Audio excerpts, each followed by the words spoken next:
Hi ಸ್ನೇಹಿತರೆ, ನಮಸ್ಕಾರ. ನಾವೆಲ್ಲರೂ ಕೂಡ ಅನ್ಕೊಂಡಿದ್ವಿ RCB ಉಳಿದಿರುವಂತಹ 2 ಮ್ಯಾಚ್ ಅನ್ನು ಕೂಡ ಗೆದ್ದು ಟಾಪಿಗೆ ಹೋಗ್ತೀವಿ ನಾವು ಅಂತ. ಬಟ್ ಎಲ್ಲ ಲೆಕ್ಕಾಚಾರ ಸ್ವಲ್ಪ ಉಲ್ಟಾ ಆಗಿದೆ ಈಗ. ಸೊ ನಿನ್ನೆಯ ಸೋಲು RCB ಮತ್ತೆ ಈಗ ಕ್ಯಾಲ್ಕುಲೇಟರ್ ನ ಹಿಡಿಬೇಕಾದಂತ ಪರಿಸ್ಥಿತಿ ನಿರ್ಮಾಣ ಆಗಿದೆ.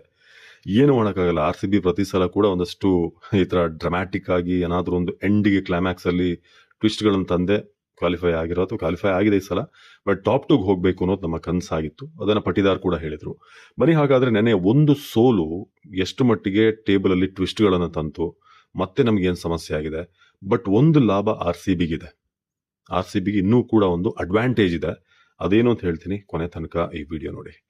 ಫಸ್ಟ್ ಈಗ ನೋಡೋಣ, ನಿನ್ನೆ ಒಂದು ಸೋಲ್ನ ನಂತರ ಹೇಗಿದೆ table. Gujarat 13 match 18 point, Punjab Kings 12 17 point, ಇನ್ನೂ 2 ಮ್ಯಾಚ್ ಇದೆ ಅವರಿಗೆ. RCB 3ನೇ ಪ್ಲೇಸಿಗೆ ಬಂದಿದೆ, 13 ಮ್ಯಾಚ್ 17 ಪಾಯಿಂಟ್, ಇನ್ನಿರೋದು ಒಂದೇ ಪಂದ್ಯ. ಬಟ್ ಇಲ್ಲಿ ಬಹಳ ಮುಖ್ಯವಾಗಿ ನೆಟ್ ರನ್ ರೇಟ್ 0.4 ಇತ್ತು, ಈಗ ಪ್ಲಸ್ 0.2 ಬಂದಿದೆ. ನಾವು ಪಂಜಾಬ್ಗಿಂತ ಕೆಳಗೆ ಬಂದಿದ್ದೀವಿ. 3ನೇ ಪ್ಲೇಸಿಗೆ ಹೋಗಿರೋದಕ್ಕೆ ರೀಸನೇ ಅದೇನೆ. ಇನ್ನು ಕೊನೆಯದಾಗಿ Mumbai Indians 13 match 16 point, plus 1.292. ಇದು ಮುಂಬೈಗಿರುವಂತ ಎಡ್ಜ್. ಅವ್ರಿಗಿರೋ ಪ್ಲಸ್ ಪಾಯಿಂಟ್ ಅದೇ, ಅವ್ರದ್ದು ನೆಟ್ ರನ್ ರೇಟ್ ಚೆನ್ನಾಗಿದೆ. RCB ಕತೆ ಏನೀಗ, ಕೊನೆಯ ಮ್ಯಾಚ್ ಇದೆ, ಒಂದು ಮ್ಯಾಚ್ ಇದೆ. ಸೊ ನಾವು ಅದನ್ನ ಗೆಲ್ಲೇಬೇಕು. 19 ಪಾಯಿಂಟಿಗೆ ಹೋಗ್ತೀವಿ. ಅದನ್ನ ಗೆದ್ರೆ ರನ್ ರೇಟ್ ಕೂಡ ಸ್ವಲ್ಪ ಇಂಪ್ರೂವ್ ಆಗುತ್ತೆ. ಆಗ ಸ್ವಲ್ಪ ಒಂದು ದೊಡ್ಡ ಡಿಫರೆನ್ಸ್ ಅಲ್ಲೇ ಗೆಲ್ಬೇಕಾಗತ್ತೆ. ಸೊ ಸಿಚುವೇಶನ್ ಈಗ ಗುಜರಾತ್ ಟೈಟನ್ಸ್ ನೋಡಿದ್ರೆ ಅವ್ರಿಗಿರೋ ಕೊನೆಯ ಮ್ಯಾಚ್. ಅದಕ್ಕೂ ಮುಂಚೆ, ಗುಜರಾತ್ಗಿಂತ ಮುಂಚೆ ಇವತ್ತಿನ ಮ್ಯಾಚ್ ಬಗ್ಗೆ ಮಾತಾಡೋಣ. ಯಾಕಂದ್ರೆ ಇವತ್ತು ಪಂಜಾಬ್ ವರ್ಸಸ್ DC ಇದೆ. ನಮಗೆ ಇವತ್ತು DC ಗೆಲ್ಲಬೇಕು ಪಂಜಾಬ್ ವಿರುದ್ಧ. ಆಗ ಪಂಜಾಬ್ ಅಲ್ಲೇ ಇರುತ್ತೆ, ಸೆಕೆಂಡ್ ಪ್ಲೇಸ್ ಅಲ್ಲೇ ಇರುತ್ತೆ. ಇನ್ ಕೇಸ್ ಸ್ವಲ್ಪ ತುಂಬಾ ಬ್ಯಾಡ್ಲಿ ಸೋಲ್ಸಿದ್ರು, ತುಂಬಾ ಅಂತರದಲ್ಲಿ ಡೆಲ್ಲಿ ಏನಾದ್ರು ಸೋಲ್ಸಿದ್ರೆ ಮತ್ತೆ ಪಂಜಾಬ್ ನಮ್ಗಿಂತ ಕೆಳಗೆ ಬರುತ್ತೆ. ನಾವು ಮತ್ತೆ ಸೆಕೆಂಡಿಗೆ ಹೋಗ್ತೀವಿ.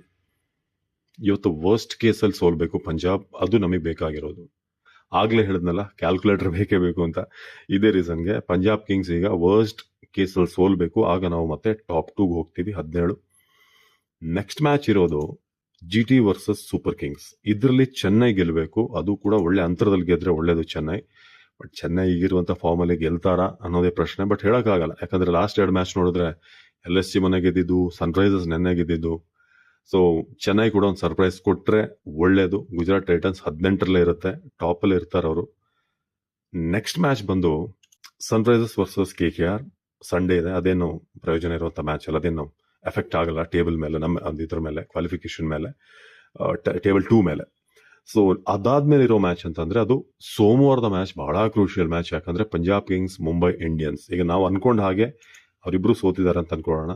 ಗುಜರಾತ್ ಕೂಡ CSK ಮೇಲೆ ಸೋತಿದೆ, DC ಸೋಲ್ಸಿದೆ ಪಂಜಾಬ್ನ. ಅವರಿಬ್ರು ಗೆದ್ದಿಲ್ಲ ನಮ್ಮ ಮೇಲೆ ಇದ್ದಂಥವ್ರು ಅಂತ. ಆ ಮ್ಯಾಚ್ ಅಲ್ಲಿ ಮುಂಬೈ ಏನಾದ್ರೂ ಗೆದ್ರೆ ಪಂಜಾಬ್ ಮೇಲೆ, ಅವರು ಟಾಪರ್ ಆಗ್ತಾರೆ, 18ಕ್ಕೆ ಹೋಗ್ತಾರೆ. ಯಾಕಂದ್ರೆ ಅವರ ರನ್ ರೇಟ್ ಪ್ಲಸ್ 1.292 ಇದೆ. ಸೊ ಸ್ಟ್ರೈಟ್ ಅವೇ ಅವರು ಟಾಪಿಗೆ ಹೋಗ್ತಾರೆ. ಅದಾದ್ಮೇಲೆ ನಮ್ಮ ಮ್ಯಾಚ್ ಇದೆ, RCB versus Lucknow super joints. ಅದಕ್ಕೂ ಮುಂಚೆ ಒಂದು ಕೇಸ್ ಹೇಳ್ತೀನಿ. ಪಂಜಾಬ್ ಮತ್ತೆ ಮುಂಬೈ ಮೇಲೆ ಏನು ಮ್ಯಾಚ್ ಇದೆ ಅವ್ರ ನಡುವಣ, ಅದ್ರಲ್ಲಿ ಏನಾದ್ರೂ ಪಂಜಾಬ್ ಗೆದ್ರೆ ಅವರು ಟಾಪಿಗೆ ಹೋಗ್ತಾರೆ. 19 ಪಾಯಿಂಟ್ ಆಗುತ್ತೆ ಅವ್ರದ್ದು. ಇದೇ ಸಿನಾರಿಯೋಲಿ ಹೋದ್ರೆ ಹೇಳ್ತಿರೋದು ನಾನು. ಸೊ ಅವರು ಟಾಪಿಗೆ ಹೋಗ್ತಾರೆ. ಆಗ RCB 19 ಇರೋದ್ರಿಂದ ಈಸಿ ಆಗುತ್ತೆ RCBಗೆ, ಗೆಲ್ಲಬೇಕು ಕೊನೆ ಮ್ಯಾಚ್. ನಮ್ಗಿರುವಂತ ಅಡ್ವಾಂಟೇಜ್ ಏನು ಅಂತ ನಾನು ಹೇಳ್ತಾ ಇದ್ದೆ ಸ್ಟಾರ್ಟಿಂಗ್ ಅಲ್ಲಿ. ನಮ್ಗಿರೋ ಅಡ್ವಾಂಟೇಜ್ ಏನಂತಂದ್ರೆ, ಕೊನೆಯ ಮ್ಯಾಚ್ ನಮ್ದಿರೋದು ಲಾಸ್ಟ್ ಮ್ಯಾಚ್ ಲೀಗ್ ಹಂತದಲ್ಲಿ ಲಕ್ನೋ ಮೇಲೆ. ಸೊ ಇದರಿಂದ ಏನಾಗುತ್ತೆ ಅಂತಂದ್ರೆ, ನಮ್ಗೊಂದು ಐಡಿಯಾ ಇರುತ್ತೆ ಎಲ್ಲಾ ಟೀಮ್ಗಳು ಏನೇನಾಗಿದೆ, ಎಷ್ಟು ಪಾಯಿಂಟ್ ಗಳಿಸಿದ್ದಾರೆ. ಸೊ ಕೊನೆಯದಾಗಿ ನಮ್ಗೆ ಒಂದು ಕ್ಲಾರಿಟಿ ಇರುತ್ತೆ, ಇಷ್ಟು ಓವರ್ಗೆ ಇಷ್ಟು ಹೊಡೆದ್ರೆ ನಾವು ಟಾಪ್ 2 ಹೋಗ್ತೀವಿ, ಅಥವಾ ಇಷ್ಟು ವಿಕೆಟ್ಸ್ ಇಟ್ಟು ಹೊಡೆದ್ರೆ ಅಥವಾ ಬಾಕಿ ಉಳಿಸ್ಕೊಂಡು ಹೊಡೆದ್ರೆ ನಾವು ಟಾಪ್ 2 ಇರ್ತೀವಿ ಅನ್ನೋದು ಐಡಿಯಾ ಇರುತ್ತೆ. ಇದೊಂಥರ ಪ್ಲಸ್ಸು ಹೌದು, ಕ್ಲಾರಿಟಿ ಇರುತ್ತೆ ಅನ್ನೋದು, ಮತ್ತೊಂದು ಪ್ರೆಷರು ಹೌದು. ಎರಡು ಅಂದ್ರೆ, ಎಲ್ಲೋ ಒಂದ್ ಕಡೆ ಉದಾಹರಣೆಗೆ ಒಂದು 14 ಓವರ್ಗೆ 200 ರನ್ ಚೇಸ್ ಮಾಡಬೇಕು ಅಂತ ಬಂತು ಅಂತ ಅನ್ಕೊಳ್ಳಿ, ಅದೊಂಥರ ಪ್ರೆಷರು ನೋಡೋಣ. ಇದು ಈಗ ಸಿಚುವೇಶನ್. ಎಲ್ಲ ಬೇರೆ ಟೀಮ್ಗಳು ಸೋಲ್ಬೇಕು, GT ಸೋಲ್ಬೇಕು, ಪಂಜಾಬ್ ಸೋಲ್ಬೇಕು, ಮುಂಬೈ ಮತ್ತೆ ಇದರಲ್ಲಿ ಬಹುಶಃ ಮುಂಬೈ ಸೋತ್ರೆ ಒಳ್ಳೇದು ನಮ್ಗೆ. ಯಾಕಂದ್ರೆ ಅವ್ರೇನಾದ್ರೂ ಮತ್ತೆ ಕ್ವಾಲಿಫೈರ್ 1 ಅಲ್ಲಿ ಸಿಕ್ಕಿದ್ರೆ ಅದು ಕೂಡ ಸಮಸ್ಯೆನೆ. ಸೊ ಇದು ಸದ್ಯದ ಸಿಚುವೇಶನ್. ನಿಮ್ಗೊಂದು ಕ್ಲಾರಿಟಿ ಸಿಕ್ಕಿದೆ ಅಂತ ನಾವು ಅನ್ಕೊಂಡಿದ್ದೀವಿ.